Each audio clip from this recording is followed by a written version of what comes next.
November 30th, 1948, Somerton Beach, Adelaide, Australia. A couple walking along the shore in the evening light notice a man lying near the sea wall. He's dressed sharply, suit, tie, polished shoes, stretched out as if resting. As they pass, they see his arm rise slightly into the air, then fall back, limp. They assume he's drunk. They keep walking. The next morning, a jockey exercising his horse finds the same man in the same position, except now he isn't moving at all. He never will again. No wallet, no ID, every single tag cut out of his clothing, and in his pocket, sewn into a place most men would never think to look, a tiny scrap of paper with two words printed on it in an elegant, foreign typeface. Persian for, "It is finished." 75 years later, we still don't fully know why he died, who put him there, or what those words were finishing. This is the story of the man with no name, the Somerton Man. Somerton Park in 1948 was a quiet, respectable stretch of Adelaide coastline, the kind of place where nothing happened, which is exactly why what happened there has never stopped being talked about. The man was found at roughly 6:30 in the morning, lying on his back against the seawall, legs crossed at the ankles, as though he'd simply sat down to watch the sunrise and never gotten up. No signs of struggle, no visible wounds.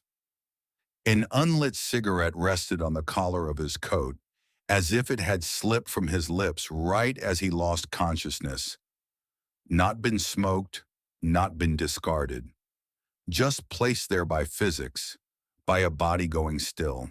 He was somewhere between 40 and 45 years old, 5'11", athletic build in what witnesses would later call excellent physical condition, calf muscles like a dancer's unusually developed for an ordinary man of his era. His hands showed no signs of manual labor. Everything about him suggested a person of some means, some refinement, and yet nothing in his pockets told anyone who he was. A bus ticket, an unused rail ticket to Henley Beach, a pack of chewing gum, a comb American-made, a box of matches, a cigarette case containing a brand of cigarettes that didn't match the case itself, as though he'd swapped packaging at some point for some reason no one has ever explained, and every single clothing label had been carefully removed, not torn out in haste, cut cleanly with what appeared to be deliberate patience. The autopsy that followed only deepened the mystery. The pathologist found congestion in the man's organs, an enlarged spleen, blood pooling that suggested poisoning, but no toxin was ever identified. No known drug matched the pattern. Whatever killed him left no fingerprint of its own on his body, no clear signature a lab in 1948, or, honestly, several labs since could pin down. Police circulated his photograph and fingerprints across the country and internationally. The FBI checked their files. Scotland Yard was consulted. Nothing. No missing persons report anywhere in the world matched him. A man in perfect physical condition, well-dressed, seemingly cared for, and utterly untraceable, as if he had been erased from every record that might have named him. 6 weeks after the body was found, police discovered something that should have cracked the case wide open. An unclaimed brown suitcase sitting in the cloakroom of Adelaide's railway station, checked in the night before the man died. Inside were clothes. Again, every label removed, with one exception. A few items bore the name T. Keene stitched in, seemingly overlooked in whatever process had stripped everything else clean. Detectives ran the name through records across 3 countries. Nothing, no T. Keene who matched. The suitcase also held tools that read less like the belongings of a mystery man and more like the kit of someone with a specific technical skill set. A table knife, cut down and sharpened into something resembling a miniature dagger. Scissors. A stencil brush, of the kind used by ship's crews to paint names and numbers onto cargo. Thread and needles that exactly matched thread used to repair the trouser pocket the dead man had been wearing. The same pocket that would, months later, yield the paper that changed everything about this case. Whoever packed that suitcase moved through the world anonymously, on purpose. That much everyone agreed on. What no one could agree on was why. For months the case sat cold. Then, in a routine check, someone finally thought to examine the tiny fob pocket sewn into the man's trousers, the kind of pocket meant for a pocket watch, easy to miss entirely. Inside was a tightly rolled scrap of paper. On it, in an elegant printed script, were 2 words, Tamam Shud. A police reporter recognized the phrase as Persian and suggested detectives track down the book it likely came from. The Rubaiyat of Omar Khayyam, a 12th century collection of poetry that had become widely popular in wartime Australia, largely thanks to a famous English translation. The phrase appears at the very end of the text. It's the last line of the entire book. Translated plainly, it is ended, it is finished. Whoever tore that fragment out did it on purpose and did it from the final page, like the very last words of a poem largely concerned with fate, mortality, and living without regret because death erases everything, eventually anyway. Detectives put out a public appeal. Had anyone found a copy of the Rubaiyat with its last page missing? Weeks later, a man came forward. He'd found a copy in the back seat of his unlocked car, parked near the beach around the time of the death. He'd had no idea what it meant. He'd just picked it up and kept it. Police compared the torn edge of the fragment in the dead man's pocket to the missing page in this book. It matched cleanly, fiber for fiber. This was the source. But the book held one more secret. On the inside back cover, under ultraviolet light, detectives could make out faint indentations, the ghost of handwriting pressed hard enough on a page since torn away to leave marks behind. A local unlisted telephone number, and below it 5 lines of capital letters arranged like a code. That code has never been broken, not by 1940s Australian intelligence, not by code breakers who cut their teeth on Enigma during the war, not by internet crowdsourcing decades later. With every modern tool available, it remains to this day one of the most famous unsolved ciphers in the world. The unlisted phone number led police somewhere concrete for the first time in this entire case. A young nurse living in Glenelg, just a few streets from where the body was found. Her real name, kept out of records for decades, referred to only by the pseudonym Jeston, was Jessica Thomson. When police showed her a plaster cast of the dead man's face, witnesses in the room said she appeared genuinely shaken, visibly shocked by most accounts. Though she denied recognizing him, she admitted she'd once owned a copy of the Rubaiyat and had given it years earlier during the war to a man she'd known, a soldier named Alfred Boxall. For a moment, investigators thought the case was solved. Boxall was tracked down, alive and well, living an ordinary life in Sydney. His copy of the Rubaiyat was intact on his shelf, final page still attached, Tamam Shud, still printed exactly where it should be.